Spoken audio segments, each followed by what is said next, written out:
প্রশ্ন আশা করি শুনেছেন, আবার বলছি যে কোন এক প্রিন্সিপাল বলেছে মাদ্রাসার যে শোয়ার সময় যদি কেউ বুকের উপর ওমর লিখে শোয় তাহলে স্বপ্নদোষ হবে না, এটি জায়েজ নয়, হারাম। প্রথম কথা, তার সর্বনিম্ন হুকুম হচ্ছে বিদআত।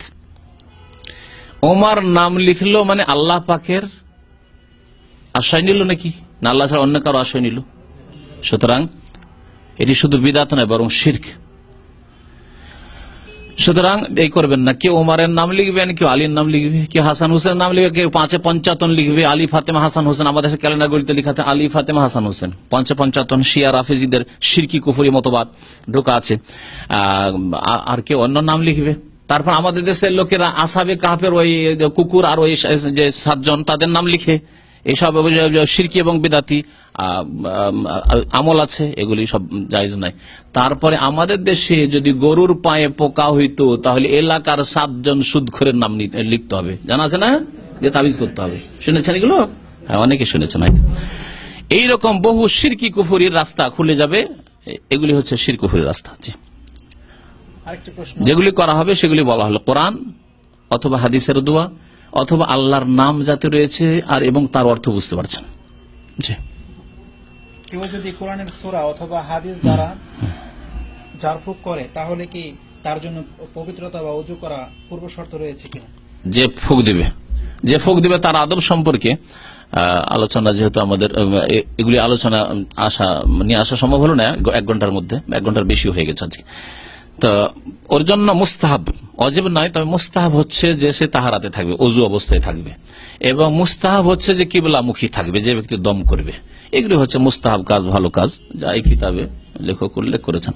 জি, কাবা শরীফে যে কাপড় লাগানো আছে তা কি ব্যবহার করা যাবে কিনা, অথবা তার কোনো অংশ তাবিজ করে ব্যবহার করা যাবে কিনা? না, করা যাবে না। কাবা শরীফে যে কাপড় গেলাফ লাগানো আছে, হাজরে আসওয়াদ ছাড়া অন্য কাবার কোন দেয়াল ছোঁয়াই যেখানে বিদআত, তাহলে ওই কাপড় নিয়ে যে আপনি তাতে চিকিৎসা করবেন, এগুলি বিদআত। জি, তাবিজ করা হলে শিরক। এগুলি আত-তামাইম শিরক, তাবিজ সম্পর্কে নবী সাল্লাল্লাহু আলাইহি ওয়াসাল্লাম শিরক। জি, যদি কোরআনের আয়াত কোন পাত্রে লিখে সেটা ধুয়ে পানি খাইবা? হ্যাঁ, এটা একটা গুরুত্বপূর্ণ প্রশ্ন। কোরআনের আয়াত পাত্রে লিখলো, পেয়ালাতে জাফরান দিয়ে অথবা কিছু দিয়ে লিখে, জাফরানে যেহেতু বরকত আছে জাফরান দিয়ে লিখে অনেকে, লিখার পরে সেটা পানি দিয়ে ধুয়ে খাওয়া, এই ক্ষেত্রে কোন কোরআন হাদিসের দলিল নেই। তবে ইমাম ইবনে তাইমিয়া রাহমাতুল্লাহ আলাইহিকে জিজ্ঞাসা করা হলে তিনি জায়েজ বলেছেন। তো এই জন্য কিছু উলামারা এখানে জায়েজ বলে, বাকি এই ক্ষেত্রে বেঁচে থাকাই ভালো, বেঁচে থাকাই ভালো, আল্লাহু আলাম। জি, তবে কোরআন সুন্নাহর আলেম ছিলেন ইমাম ইবনে তাইমিয়া রাহমাতুল্লাহ আলাইহি, তিনি শিরকে শিরক, বিদআত কি বিদআত জানতেন, এবং তিনি ওই আলেমদের মধ্যে কান্না যাদের মধ্যে বিদআতের মিক্স ছিল এমন নয়, তিনি জায়েজ বলেছেন। এই জন্য অনেক আলেমরা এটাকে করেছে জায়েজ, কিন্তু এর কোনো দলিল পাওয়া যায় না, সালাফ পাওয়া যায় না। জি, কোন হিন্দু ও খ্রিস্টান ডাক্তারের কাছে হতে পারে ওখান থেকে না হয়েছে যে নবী সাল্লাল্লাহু আলাইহি ওয়াসাল্লামের চুল পানিতে ডুবিয়ে দিয়ে যদি শেফা হয় তাহলে কোরআন আয়াত লিখে দিলে তারপরে পানিতে ধুলে ওটাতে কেন হবে না, এখান থেকে ওইভাবে কিয়াস করেছেন হয়তো। আরেকটি প্রশ্ন, কোন হিন্দু ও খ্রিস্টান ডাক্তারের কাছে মুসলিম মহিলাদের চিকিৎসা নেওয়া জায়েজ আছে কি? পুরুষ না মহিলা ডাক্তার? মহিলা, যদি মহিলা ডাক্তার হয়, মহিলা রোগী মহিলা ডাক্তারের কাছে যায়, প্রথম কথা মহিলা মুসলিম ডাক্তারের কাছে যাবে, এটা হচ্ছে শরীয়ত।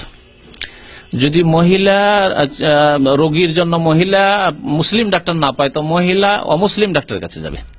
2 নম্বরে, যদি মহিলা অমুসলিম ডাক্তার না পায় মহিলা রোগীর জন্য, তাহলে মহিলাকে নিয়ে পুরুষ মুসলিম দিনদার ডাক্তারের কাছে যাবে। আল্লাহকে ভয় করে যে ব্যক্তি, যতটা খোলার প্রয়োজন, যতটা দেখার প্রয়োজন, ততটাই দেখবে সে। আর যদি তাও না হয়, একবারে কিছুই পাচ্ছে না, আর এইরকম সাধারণত হবে না, এরকম সাধারণত হবে না, ইল্লা মাশাআল্লাহ যেসব দেশ যাওয়াই আসলে আর থাকায় বসবাস করাই জায়েজ নয়, ওলামাদের ফতোয়া, সেসব দেশে থাকলে হইতে পারে যে যেখানে মহিলা ডাক্তার, কিন্তু সেখানেও মহিলা ডাক্তার যথেষ্ট আছে, অমুসলিম হইলে মহিলা ডাক্তার আছে। যখন পাবেন না মহিলা ডাক্তার স্পেশালিস্ট, এমন একটা সাবজেক্টের উপর আপনার প্রয়োজন, রোগ এমন, সেখানে মহিলা মুসলিম ডাক্তার নেই, মহিলা অমুসলিম ডাক্তার নেই, পুরুষ মুসলিম ডাক্তারও নেই, তাহলে অমুসলিম পুরুষ ডাক্তারের কাছে শেষখানে জায়েজ হতে পারে জান বাঁচানোর জন্য। কয় নম্বরে আসলো? 4 নম্বরে। আরেকটি প্রশ্ন, গোসল করার পূর্বের ওযুতে নামাজ পড়া যাবে কিনা মহিলার ক্ষেত্রে? গোসল করার মহিলার ক্ষেত্রে মানে গোসল করার পূর্বের ওযুতে ওযু করে গোসল করবে। প্রথম ওযু করেছে, ওযু করার পরে যদি গোসল করি আর লজ্জা স্থানে যদি সরাসরি হাত না যায় তাহলে ওযু আছে, সেই ওযু যথেষ্ট। কিন্তু যদি উজু না করে থাকে আর গোসল করলো, শুধু আগে উজু করেনি, গোসল করলো, তাহলে এই গোসলেই নামাজ পড়া যাবে না, কারণ তরতিব ফরজ তরতিব গোসলে থাকেনি। যদিও সে নিয়ত করে যে আমার গোসলের অঙ্গগুলি তো ভিজেই গেল, সুতরাং এটা দিয়ে আমি গোসল দিয়ে আমার ওযু সেরে নিলাম, নিয়ত তবু হবে না, কারণ 5 নম্বরে তরতিব ফরজ, অর্থাৎ যেইভাবে নবী সাল্লাল্লাহু আলাইহি ওয়াসাল্লাম ধুয়েছেন ওই তরতিবে প্রথম মুখমণ্ডল আল্লাহ কোরআনে বলেছেন, আর তারপরে হাত বলেছেন, হাতে পানি পৌঁছাতে হবে, তারপরে মাথার মাসা করতে হবে, তারপরে পা ধুইতে হবে। একজন মানুষ যখন গোসল করে তখন মুখমণ্ডলে পানি যায় না, মাথায় পানি ঢালে হয়তো, তাহলে মাথায় আগে চলে গেল, মাসা 3 নম্বরে আল্লাহ উল্লেখ করেছেন। সুতরাং তরতিবের খেলাফ হওয়ার জন্য ওযু হবে না গোসলের দ্বারা, এটা হচ্ছে সঠিক। জি, বিশ্ব ইজতেমায় বিয়ের ব্যবস্থা করা হয়েছে, যদিও মানে যৌতুকবিহীন। ভালো কথা, যৌতুকবিহীন বিয়ের ব্যবস্থা করা হয়েছে, এটা নেকির কাজ, এর সাথে আমরা একমত, যে কোনো জায়গায় হোক না কেন, সে বিশ্ব ইজতেমাতে হোক, আর জামাত ইসলামের ইজতেমাতে হোক, আর আওয়ামী লীগের ইজতেমাতে হোক, আর বিএনপির ইজতেমাতে হোক, এমনকি যে কোনো জায়গায় হোক না কেন, যদি নেকির কাজ করে, নবী করিম সাল্লাল্লাহু আলাইহি ওয়াসাল্লাম মুশরিকদের হিলফুল ফুজুল যখন হয়েছিল, মানে নির্যাতিতদের সহযোগিতা করতে হবে, মক্কায় মিটিং হলো, নবী সাল্লাল্লাহু আলাইহি ওয়াসাল্লাম বলছেন আমি প্রথমে, যারা মজলুম নির্যাতিত সমাজের দুর্গত তাদের হেল্প করতে হবে, সহযোগিতা করতে হবে। এই ক্ষেত্রে যখন মিটিং হলো, মক্কার মুশরিকরা মিটিং করলো নবী হওয়ার আগে, নবী সাল্লাল্লাহু আলাইহি ওয়াসাল্লাম বলেছেন আমি প্রথম নম্বরে এতে। সুতরাং এই ক্ষেত্রে আমাদের কোনো দ্বিমত নেই, 5 ওয়াক্ত নামাজ পড়তে হবে, তবলিগ ভাইরা করছেন, এতে কোনো দ্বিমত নেই, কিন্তু ফাজাইল আমল পড়তে হবে, যাতে শিরক বিদআত আছে, হ্যাঁ এখানে শিরক বিদআত ছেড়ে দিন আল্লাহর রাস্তায়।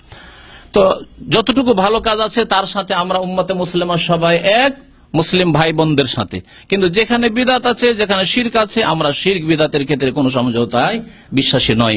বৃহৎ কোনো স্বার্থ নেই শিরক বিদআত দূর করা ছাড়া, শিরক বিদআত দূর করা, আল্লাহর একত্ব প্রতিষ্ঠা করা, এটা হচ্ছে বৃহৎ স্বার্থ, এর চাইতে বড় বৃহৎ স্বার্থ আর কিছু নেই। জি, ওয়া সাল্লাল্লাহু আলা নবিয়িনা মুহাম্মদ ওয়া আলা আলিহি ওয়া সাহবিহি আজমাইন।